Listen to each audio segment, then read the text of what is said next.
جناب محمد عربی صلی اللہ تعالیٰ علیہ وسلم نے فرمایا کہ جبریل امین نے میرا ہاتھ پکڑا مسجد اقصیٰ کے پاس، اور ایک روایت کے اندر ہے کہ آپ صلی اللہ تعالیٰ علیہ وسلم کے لیے سیڑھی رکھی گئی تھی۔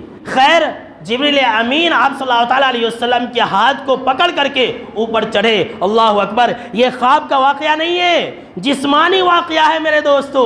اوپر چڑھے، پہلے آسمان کا دروازہ آیا، جبریل امین نے دستک دی، کھٹکھٹایا، کہا کون؟ کہا کہ میں جبریل۔ کہا تمہارے ساتھ کون ہے؟ کہا کہ میرے ساتھ محمد صلی اللہ تعالیٰ علیہ وسلم ہے۔ کہا انہیں بلایا گیا ہے؟ تو جبریل امین نے کہا کہ ہاں انہیں بلایا گیا ہے۔ تب اس دربان نے دروازہ کھولا اور کہا کہ خوش آمدید، آپ کا آنا مبارک ہو۔ اس کے بعد جب دروازہ کھلا، آپ صلی اللہ تعالیٰ علیہ وسلم پہلے آسمان کے اوپر گئے تو آپ کی ملاقات حضرت آدم علیہ السلام سے ہوئی۔ آپ صلی اللہ تعالیٰ علیہ وسلم کو لے کر کے جبریل امین اور اوپر جاتے ہیں، پہلے آسمان سے دوسرے آسمان پر جاتے ہیں۔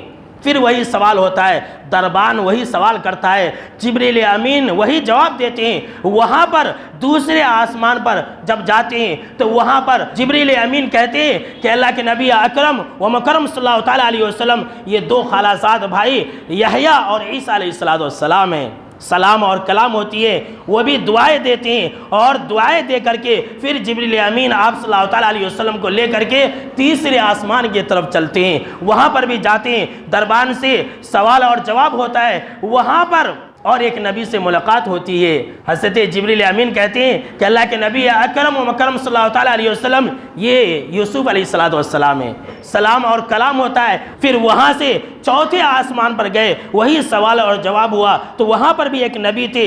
جبریل امین نے کہا کہ اللہ کے نبی اکرم و مکرم صلی اللہ تعالیٰ علیہ وسلم، یہ ادریس علیہ السلام ہے۔ وہاں سے اور پانچویں آسمان پر گئے تو وہاں پر اور ایک نبی سے ملاقات ہوئی، وہاں پر حضرت ہارون علیہ السلام تھے۔ وہاں سے چھٹے آسمان پر گئے، وہی باتیں ہوئی، وہاں پر جو ملاقات ہوئی حضرت موسیٰ علیہ السلام سے ہوئی۔ ساتویں آسمان پر گئے تو جناب محمد عربی صلی اللہ تعالیٰ علیہ وسلم نے فرمایا، میں نے دیکھا کہ ابراہیم علیہ السلام بیت معمور کو ٹیک لگائے بیٹھے۔